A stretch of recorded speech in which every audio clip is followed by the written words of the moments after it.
Orang Cikalong Kulon memanggilnya Mang Deni.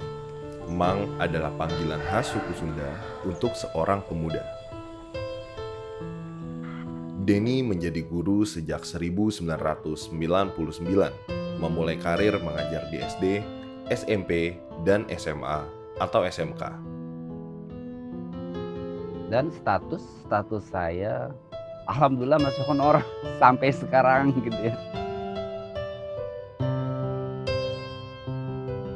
Tapi saya tetap bersyukur, menikmati keadaan saya. Saya selalu happy gitu ya. Dan alhamdulillah adanya saya di dunia pendidikan itu jujur betul saya ini merasa muda terus. Mungkin karena sehari-harian saya selalu berkerumun dengan siswa-siswa gitu. Jadi serasa awet muda ini.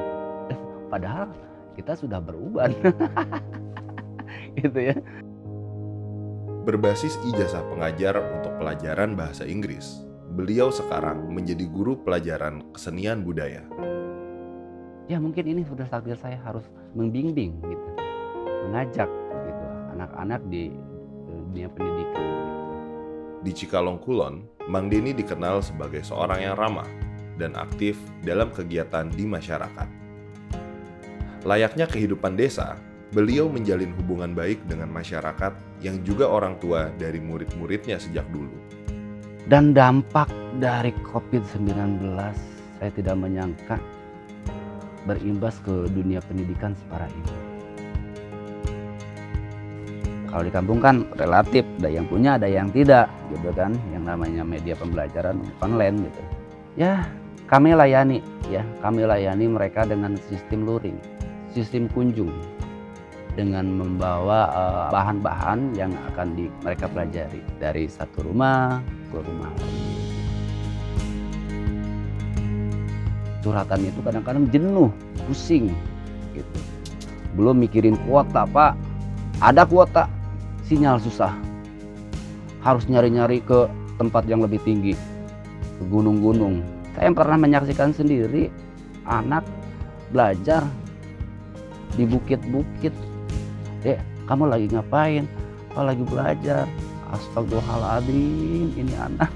Sampai gitu saya. Yang jelas, Bapak tanya nih, misalkan, kalian mau nggak sih belajar tatap muka? Mau, Pak. Mau, Pak. Ya kalau mau ya harus divaksin, katanya gitu.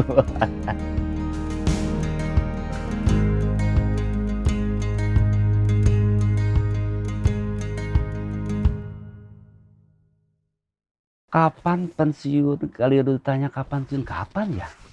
Apakah honor ada pensiunnya gitu? Ya, kalau ditanya seperti itu kayaknya saya jawab aja. Mungkin selagi saya dibutuhkan. Lanjut. Sepanjang usia saya, sepanjang saya dibutuhkan oleh masyarakat gitu ya. Kenapa tidak?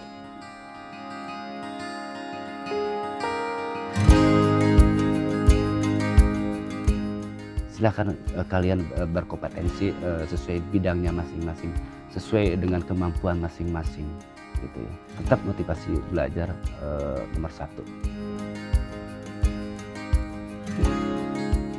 Dengan status honorer abadi mungkin ya. Tetap aja lah kita jalani ya, jalani sajalah. Syukuri, nikmati. Sebesar apapun penghasilan kita, kalau tidak istilahnya berkah, kenapa?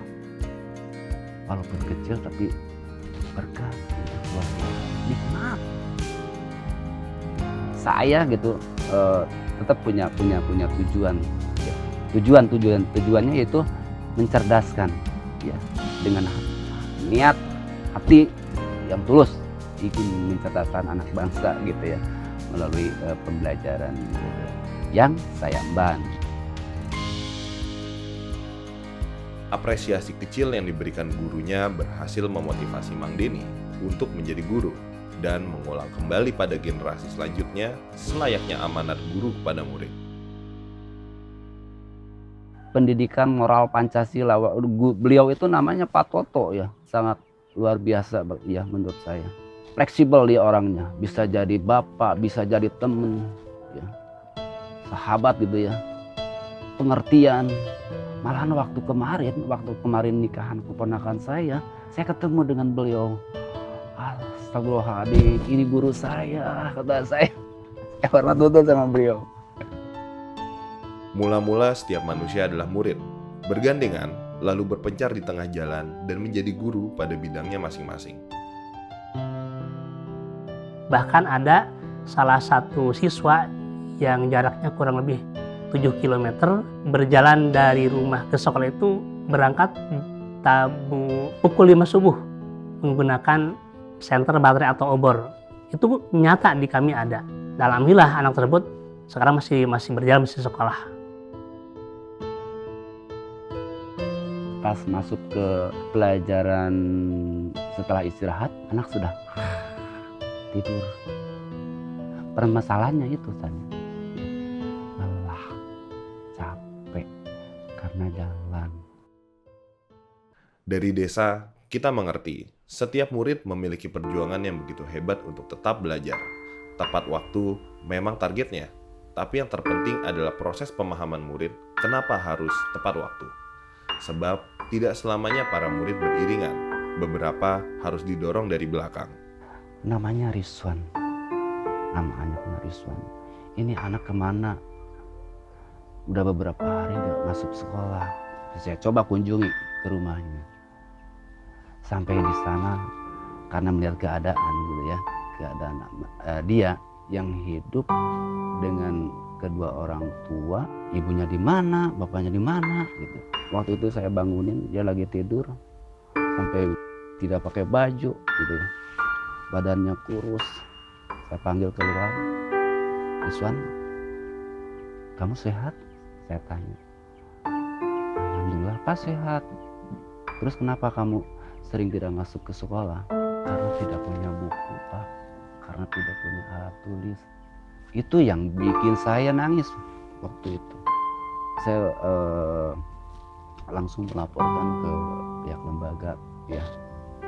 Dan alhamdulillah dapat bantuan, termasuk teman-teman mereka juga akhirnya berkompetensi gitu ya untuk membantu teman-temannya, dan di situ saya merasa senang gitu. Di Indonesia ada sebuah pepatah, guru kencing berdiri, maka murid kencing berlari. Pepatah ini berlaku tidak hanya di dalam kelas, tapi dimanapun murid berada.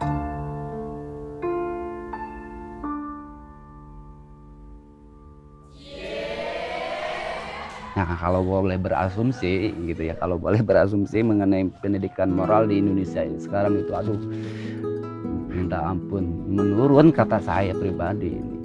Game terus saling ngatain, bagong anjing. Itu kan ungkapan-ungkapan yang kurang mendidik, yang tiba-tiba keluar karena dorongan emosi.